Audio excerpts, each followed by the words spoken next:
किसान वीरो अज असीं गलबात करांगे बाजरे की काश्त ते कितना मुनाफा आंदा है और कदों काश्त करनी चाहिए, बी किहड़ा लाना चाहिए। बाजरा एक अहम नकदावर फसल है और पाकिस्तान की खरीफ की एक अहम फसल है। बाजरा सूबा पंजाब ते सिंध दे विच काश्त किया जाता है। इहदे विच गर्मी बर्दाश्त करन दी ते खुश्क साली बर्दाश्त करन दी सलाहियत दूजियां फसलों नालों ज़्यादा है। इस वास्ते ये मुल्क के गर्म ते खुश्क इलाकों के जिथे दूसरिया फसलों काश्त नहीं की जा सकदियां, बाजरा उत्थे कामयाबी नाल काश्त किया जा सकता है।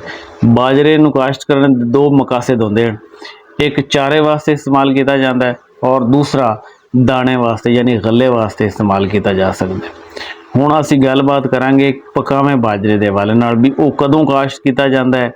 बाजरे की जिहड़ी काश्त का सही वक्त है वो जुलाई का पहला हफ्ता उतो शुरू हो जाता है और जुलाई के पहले हफ्ते जो हाड़ का महीना है उनका आखिर भी कह लो कि उनकी 15 तरीक तो बाद काम चल रहा होता है, आखिरी 15-20 उनकी चल रही होंगी और हाड़ के इन्होंने दिनों के जमीन की नमी उत्ते आ जाती है और उसकी वजह तो बाजरे की जोड़ा उगाओ है जमाओ है जोड़ा वो बेहतर हो जाता है। और अगर जुलाई के पहले हफ्ते के बारिश हो जाए तो बाजरे की काश्त कर दो, लेकिन अगर बारिश ना हो तो दर्जा हरारत भी ज़्यादा हो तो फिर 15 जुलाई तो काश्त शुरू करो। बारिश ना हो तो डबल राउंडिंग करते अच्छे वत्तर के काश्त कर दो और अगर अच्छी बारिश हो जाए तो बारिश के वत्तर से भी काश्त किया जा सकता। और अगर बारिश थोड़ी हो तो सिंगल राउंडिंग से भी तुसी काश्त कर सकते हो। बारिश नूं बाजरा दर्जा हरारत ये सारिया चीज़ां जिहड़ियां हैं ना ये इकट्ठियां हैं, इनू 1 जुलाई तो 15 अगस्त तक तुसी काश्त कर सकते हो। तो बाजरे की काश्त ते बारिश का मैं दोबारा दस रहा बहुत तल्लक है, क्योंकि ये जमीन का दर्जा हरारत घट होता है और बाजरे का उगाओ ज़्यादा हो जाता है। अगर जमीन का दर्जा हरारत ज़्यादा हो तो बाजरे का उगाओ मुतासर होता है, जिंदे नाल साडे जिहड़े किसान हैं उन्होंने बहुत ज़्यादा नुकसान भी उठाना पिया है। इस वास्ते बारिश का इंतज़ार कर लो, अगर बारिश ना हो तो फिर डबल राउंडिंग करके जमीन ठंडा करके इनू काश्त करो। जमीन केड़ी तुहानूं लैनी चाहिए है, क्योंकि बाजरे की फसल जिहड़ी है ना सिर्फ 2 किस्म के जमीनों पर नहीं गड्ढिया जाता, एक कलराठे एरिए दूजा सीम ज़्यादा रकबा ये नहीं गड्ढा जा सकता, बाकी रेतली हल्की मैरा जमीन दे बहुत कामयाबी नाल काश्त किया जाता जिनका निकास अच्छा हो। बाजरे की काश्त जिहड़ी है वो ऐसे रकबे ते ना करो जिथे दरख्तों की तादाद ज़्यादा हो, क्योंकि दरख्तों के उत्ते परिंदे आते हैं और परिंदे इनका दाना चुगन के बड़े शौकीन होते हैं। और अगर असीं एक गल करिए भी जमीन की तैयारी किवें करनी है तो राउंडिंग करनी है, तुसीं पहले डबल राउंडिंग करनी है और उस तो बाद हल चला के काश्त कर देना। काश्त किवें करना है 3 तरीकों नाल कीता जा सकता है, छट्टे नाल, ड्रिल नाल ते चोपे नाल। ज़्यादातर साडे पाकिस्तानी छट्टे नाल ही करते हैं, छटा दे के तो थोड़ा जिहा सुहागा मार दिता और बेहतरीन बिजाई होगी। ठीक है, और तुसी ख्याल रखना है कि वत्तर बहुत ज़्यादा अच्छा होना चाहिए है जदों इनू तुसी बीज नूं सटो, नहीं तो उगाओ मुतासर हो जाता है, कंपनी का गुनाह नहीं होंदा। ड्रिल नाल अगर तुसी काश्त करना चाहो तो लाइन तो लाइन का फासला जिहड़ा है वो 2 फुट होना चाहिए और पौधे तो पौधे का फासला 6 तो 8 इंच होना चाहिए। तो चोपा लाओ तो वो भी भाईजान जिहड़ा लाइन तो लाइन का फासला जिहड़ा 2 तो 2.5 फुट होना चाहिए और पौधे तो पौधे का फासला 6 तो 8 इंच होना चाहिए। ठीक है, इस वास्ते ये पटड़ियां ते अगर तुसी काश्त करो बाजरा तो 50% पानी तो खाद की बचत होती है। उस तो बाद असी अवेलेबल हाइब्रिड की गल करिए कि बीज इनके किहड़े मौजूद हैं, तो मरकरी सीड का सब तो बेहतरीन अच्छा जिहड़ा है ना वो हाइब्रिड है MP24। उस तो बाद मुख्तलिफ कंपनियां मुख्तलिफ नामां नाल हाइब्रिड फरोख्त करदियां हैं।